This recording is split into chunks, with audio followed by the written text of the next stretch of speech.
There's a really famous mystery called the Dyatlov Pass, and it's about these hikers in the 50s, these 9 really experienced hikers who are going for their what's called their level 3 mountaineering test. And the way you pass your level 3, you have to map out this route. They use the Ural Mountains, so big, snow-swept, like huge icy mountains. And so they brought cameras with them. They set off on this journey, and I think they reached the first checkpoint. I forget what it is, but they didn't make it to whatever second checkpoint or whatever it was. And there was a protocol for the people who were sort of sponsoring this test, where if they missed a checkpoint, there's like this big search that goes out to make sure they're okay. So they missed the checkpoint, this protocol is enacted, and not only are there pictures that we will get from the hikers, but there was cameras that came with the search crew. They follow the trail that they're supposed to be on. This is, again, there's no trees. It's just like the tundra. It's like ice and snow and mountains. And they come across this mountain off in the distance, and they see on the windswept side of the mountain, basically halfway up, are these tents that are just these like canvas tents. You can barely see them, but they're situated right in the middle of the slope, which is like strategically one of the worst places you can place these tents.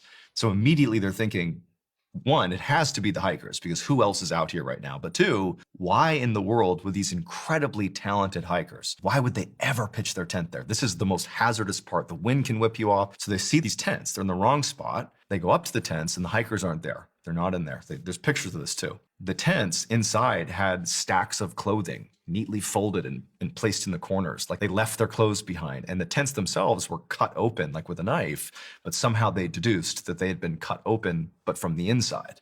So presumably one or multiple of the mountaineers chose to cut open these tents in like negative 50-degree weather. And then there were all these prints in the snow that led down the mountain. And some of the prints were bare feet, some had one shoe and one barefoot. And it's all 9 of the hikers. They spotted these prints, and they follow the prints down the hill or the mountains, a big space, and they find this little crops of trees. And when they get to the trees, they find 3 of the hikers, and they're all deceased. And there's one who's basically almost naked, wrapped up on the ground. There's pictures of this. There's one who I believe was draped over one of the branches up in one of the trees, and then another one that was also on the ground as well. And there's these deep scratch marks in the tree, like gouges on the tree, as if some animal had been scratching at this tree. And all 3 of these hikers are deceased. There's more footprints that lead away from those 3 about a mile, kind of back in the direction the search party had come from. And there's this big snowdrift that created sort of like a snow cave underneath it. And the footprints lead into the snow cave where the other 6 hikers were, and they're all deceased as well. Except in there, the hikers had seemingly exchanged clothing, and they know this because the women were wearing men's clothing and vice versa. Some of their clothes had trace levels of radiation, and some of them had parts of their face removed, it looked like. Lips, nose, ears. It almost looked like surgical precision removal. They're all deceased. And one of the injuries, there was a person in there who their chest had basically been caved in, and it was deduced that the impact it would have taken, the impact would have been equivalent to like a speeding car smashing into it full speed. But there's no sign of anything that could have done this damage. And so they're all deceased. And so the Soviet government, they launched an investigation.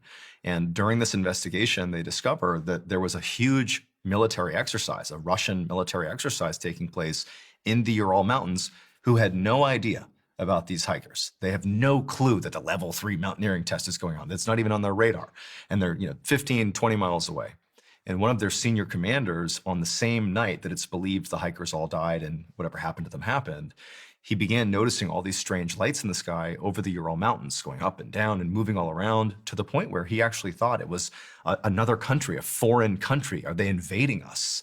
And he literally thought it was like an invasion of Russia. And he sent out messages to say, hey, what's happening over there?